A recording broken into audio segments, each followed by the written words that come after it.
All right, well, I'll say what I said just a moment ago. Chairman Jordan and I have been very clear.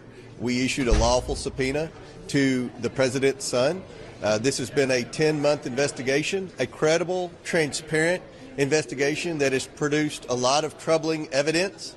We have lots of questions. Hopefully you all have had an opportunity to go in the committee room and see the boxes of documents that we've accumulated, tens of thousands of pages of documents. We have lots of specific questions. This is an investigation about public corruption at the highest levels of our government. The American people expect Congress to investigate this because I think one thing that Chairman Jordan's proven is the FBI, the DOJ, and the IRS, as we've heard from the whistleblowers, have all dropped the ball. So the House Oversight and House Judiciary Committee are conducting this credible investigation that an overwhelming majority of Americans want. We have specific questions for the president's son. He does not get to dictate the terms of this subpoena. So with that, I'll turn over to Chairman Jordan.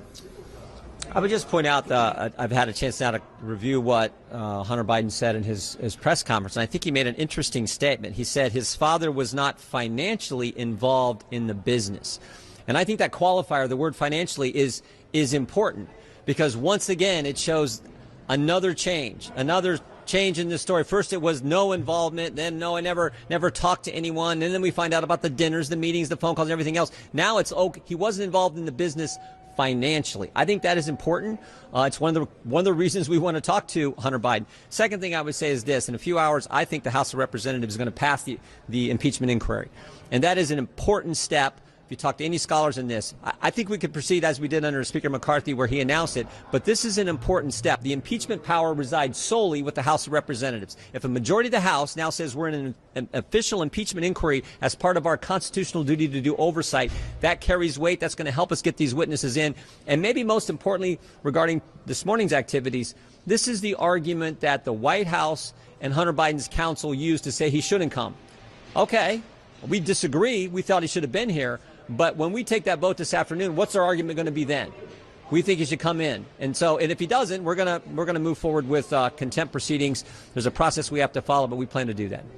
Had Hunter Biden come in today and answered 3-4 hours of questions, do you think some Republicans would have backed off on the inquiry tonight, possibly, or were you guys hell-bent going forward no matter what?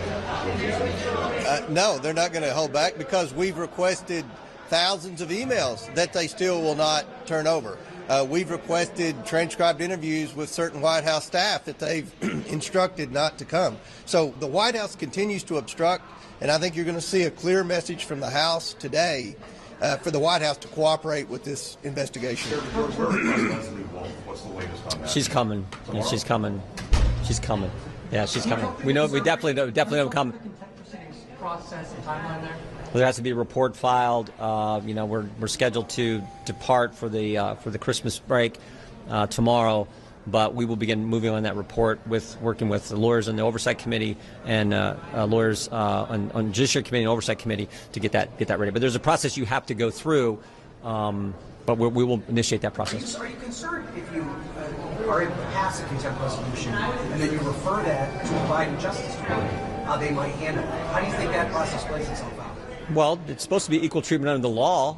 We know what they we know how aggressive they were with other individuals who've been held in contempt. We'll see what happens here. But all we can do is, we can do our job, and we're going to do that. Do you think it's something the special counsel should handle, or? We're going to do our job.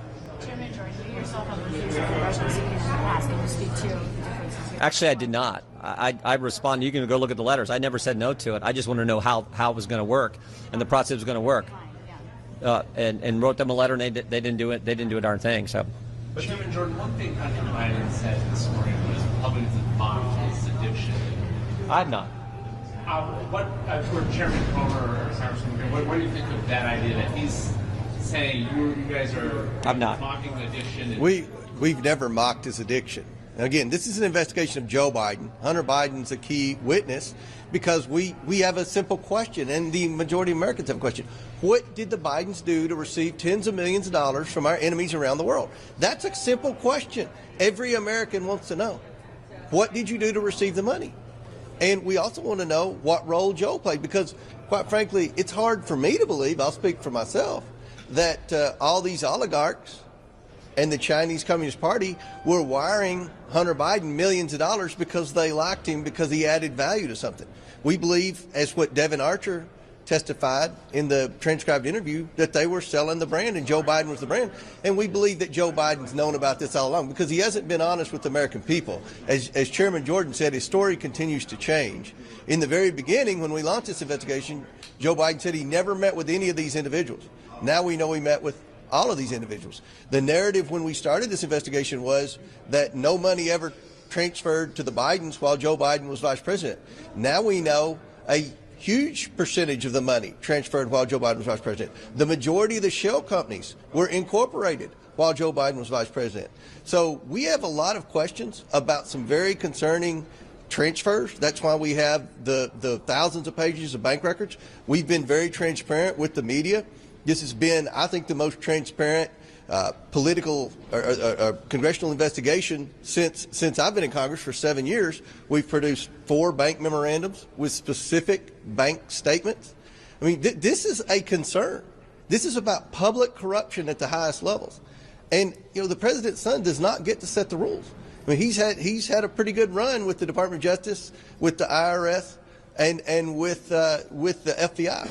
But these 2 committees are going to hold firm. We have taken steps to go by the book in this investigation.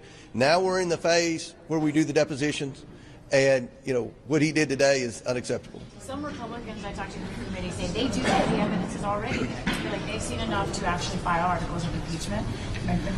But you two, Chairman, do you feel like you've seen enough now? Personally? I've said all along, I think the evidence is compelling. But we still need to talk to Mr. Schwerin, Mr. Walker, Mr. Bob Alinsky, Kevin Morris, Jim Biden, Hunter Biden. We need to talk to the 2 individuals who are part of Blue Star Strategies, Sally Painter and Ms. Tramontano. So those are people we need to talk to. We think with the vote this afternoon, we get those individuals in a more timely fashion, and we get the documents we want. And I would still go back to this. 1 hour ago, I think the biggest takeaway was the statement from Mr. Biden where he said, my father was not financially involved in the business. That is a huge change, which means, sort of means he's involved. I think that's how anyone with common sense would read it. He's been involved, just not financially. That is a huge departure from everything they've said now for the last 3.5 years. So, as the chairman pointed out, the White House's story has changed multiple times. The Justice Department story has changed multiple times on how they handle this investigation. But the story that hasn't changed, the testimony that has been consistent and stood up to cross-examination, is the 2 whistleblowers. Their story has not changed, and frankly, it's been buttressed and reinforced by we've done 8 different depositions of people involved in the investigation at the Justice Department, the Hunter Biden investigation, and none of them have refuted what those guys say. So over time, it just keeps changing from the White House. And this statement today, I think, is the biggest news of the morning, I guess, along with the fact that he didn't show up, which he's supposed to do. Thank you all very much. We got to go.